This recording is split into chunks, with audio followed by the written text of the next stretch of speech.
7 ancient technologies far too advanced for their time. What you see on the screen now is considered the first vending machine in history. Yeah, it looked like that. It was a very simple device. You threw a coin and you got a glass of holy water in exchange. This machine was first described in the works of Hero of Alexandria, a mathematician and engineer who lived during the 1st century AD. Nowadays, these machines are everywhere, but it's difficult to imagine that they were invented that long ago. In this video, we'll talk about technologies and inventions of the past, which even today can shock the whole modern world. Here we go. More than 2,000 years ago, a powerful weapon was created in China. It can only be compared in power to the Kalashnikov rifle. It was probably the first rapid-fire weapon in history, although people were still far away from the invention of bullets and other modern gizmos. And if you don't understand why it's so cool, well, here's the simple explanation. The more shells a soldier can fire, the more efficient they are. And the Chinese warriors were incredibly efficient, thanks to the repeating Zeus crossbow. The action of stringing the bowstring, placing the projectile, and lowering the bowstring could be done with one hand. If you've seen medieval crossbows, you can imagine that this Chinese crossbow was very different, and partly thanks to the magazine case with bolts. The Zeus crossbow could fire from 7 to 10 volts in 15 to 20 seconds when we're talking about the first version, while an upgraded version of this crossbow could also shoot 2 or 3 bolts simultaneously. For comparison, an ordinary crossbow can only shoot about 2 bullets per man, and the best archer can shoot 10 arrows. See the difference in the 2nd or 3rd century AD? Or maybe even before that? By the way, the Zeus crossbow was last used in real battles in the late 19th century. It's not just a crossbow, but a timeless classic. And here's another interesting fact. The Chinese repeating crossbow shoots at the same speed as the Winchester Model 73 lever-action rifle. It's not as good as the AK-47, of course, but still.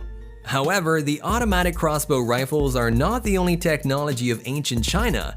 In Southeast China, archaeologists found a 2,000-year-old working tool. It's a hydraulic hammer water plus gravity, or the perfect tandem for agricultural work. The flow turns the logs and the hammers fall under their own weight, hitting the grain and crushing it. No electricity, no physical labor, no lunch breaks. The hydraulic hammer can work 24 hours a day, 7 days a week. And each hammer will hit with a force of 445 newtons. So one machine was able to replace up to 10 people. And it doesn't need to eat, sleep, snack, or check on its Instagram feed. It's very convenient. Chinese craftsmen were far ahead of their time with this invention. For years, the hydraulic hammer was used to crush grain and produce flour, but some centuries later, it was used for metal casting during the Chinese Industrial Revolution. And it's still used all over the world in modern factories, 2,000 years later. Of course, hydraulic hammers do look and work a little bit differently today, but the principle remains the same. Alright, let's leave China and move on to ancient Egypt. When it comes to ancient vessels, what do you imagine? Probably chariots, maybe Viking ships, a Trojan horse as a last resort, but certainly not a boat. But certainly not a boat that's the size of a modern aircraft carrier. Meanwhile, it was a real boat from the 3rd century BC. This huge galleon was known as Tessaripkin Terrace, and it was built by order of Pharaoh Ptolemy. The ship was so big that some scientists doubt whether it even existed at all. It was supposedly 130 meters long, 20 meters wide, and 25 meters high, and all of this was made of wood. Tessaripkin Terrace was the largest wooden ship in history.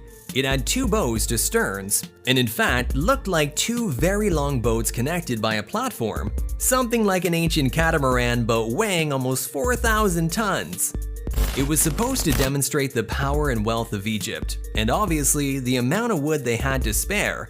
Unlike modern aircraft carriers, which move thanks to the energy of nuclear reactors, whereas this giant could only be powered by rowers, of which there were 4,000 of them. It's not clear how Egyptians managed to accommodate so many people and make them row simultaneously. There were also 400 sailors on board, as well as 20,850 soldiers. On one hand, it sounds incredibly cool. a whole small town on a boat. But on the other hand, just imagine the working conditions of the rowers. Definitely not a dream job. Let's remain in the land of the pyramids and take a look at another invention from the past, but worthy of the future. As long as we have roamed this earth, there has been some form of war. However, many scientific discoveries have been made thanks to the desire to defeat enemies and have always stimulated technology. And as a result, mankind has learned how to create entire factories to build war machines. And the ancient world is no different. We mentioned factories, right? For example, let's talk about tanks. Most likely you thought about them when I mentioned military machines. Tanks are like a modern version of the ancient battle chariot. Even scientists talk about how the chariot provided mobility on a battlefield, but it was not just a means of transportation, but also a formidable weapon. Armies needed a lot of chariots, and therefore, 3,000 years ago, Pharaoh Ramses II built a factory that produced them. The Battle of Kadesh was around the corner. It was the largest chariot battle ever fought. In 1274 BC, the Egyptians sent a great number of chariots to battle, and eventually there was about 4,000 chariots from both sides on the battlefield. Imagine the heat, the dust, and the screams. But let's get back to the factory. Archaeologists believe that it was located in the Nile Delta. And in addition to a training ground, there was also a real assembly line. And it looked about the same as a modern factory, except maybe minus the conveyor belt and their robot workers. Chariots were assembled from parts that were created separately, and this greatly accelerated the process. So if you're told that Henry Ford was the one who created the assembly line method in the 20th century, you can argue that it was the Egyptians who did it 3,000 years ago. But not only the Egyptians and Chinese had amazing inventions. Are you familiar with the name Archimedes? You probably are. Even those not into history have heard about this ancient scientist and his time. Archimedes made many discoveries in the field of geometry. He was the first to mention some ideas about mathematical analysis, and he laid the foundation for mechanical hydrostatics, and he invented the pulley system.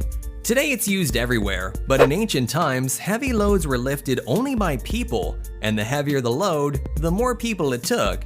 For example, to get something off the ground that weighed a ton, it was necessary to call at least 40 people. Can you imagine how hard it was to build anything? Well, Archimedes came up with a way to make people stronger, without any mutations, only a system of pulleys and winches that made it easier to lift any load. In simple words, the weight of the cargo is distributed on a row. The longer it is, the more weight a person can lift, and although the whole process does take time, it can be done with less than 40 people. There's even a legend that Archimedes alone was able to pull a ship onto shore, using just his pulley system. Hopefully, he then watched a bunch of people trying to push the ship back into the water, only to giggle at them. Okay, so the inventions of Archimedes are quite famous, but what if I told you that there's at least one copy of a Swiss Army knife in the world which is 1,800 years old, and of course is not from Switzerland? The knife was actually created by Roman craftsmen. It included a spoon, a fork, a knife, and a small shovel, everything that a rich traveler needed in ancient times, though I have no idea what he would have done with the shovel. Needless to say, the metal faded a little and bent over time, but if you could find a modern copy on eBay, I would totally buy it. Unlike the usual Swiss Army knife, which is appreciated for its convenience and functionality, its ancient Roman version emphasizes the status of the owner. Not everyone can afford to eat well on the road, let alone do it with proper cutlery. In fact, for many years, Romans carried a full set of silverware in their pockets. Maybe in the other pockets they carried a dinnerware set inherited from their grandparents too. Now let's talk a little bit about construction when it comes to technologies that were used, for example, by the ancient Egyptians to create their pyramids. There's always someone who believes it's all very mysterious. Surely you've come across these people. They like to talk about aliens and space drones. I get it, it's hard to believe that all these huge monuments of limestone, sandstone, and granite were created without the help of modern devices. But to understand what the Egyptians actually did, you gotta turn to the fresco. It's very well preserved. It shows a man who uses a saw that's clearly made of metal. The strongest metal back then was copper, but could copper tools really cut stones? It seems that any copper saw wouldn't bend, but strange as it may seem, copper was stamped with a copper saw.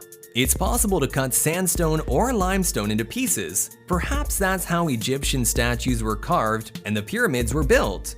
The Egyptians also had drills, which allowed them to make holes, even in such hard material as granite, and puzzle modern scientists. You know, I'm beginning to think that if I start studying history, I'm gonna discover that there's actually nothing new in the modern world. All these things that we use today are actually the result of progress that was already made thousands of years ago. It's just that humanity has managed to forget all about these cool technologies, and now we have to rediscover them. And that's our look on ancient technologies that were far too advanced for their time. Thank you so much for watching. Be sure to hit that like and subscribe button on your way out, and I'll see you next time.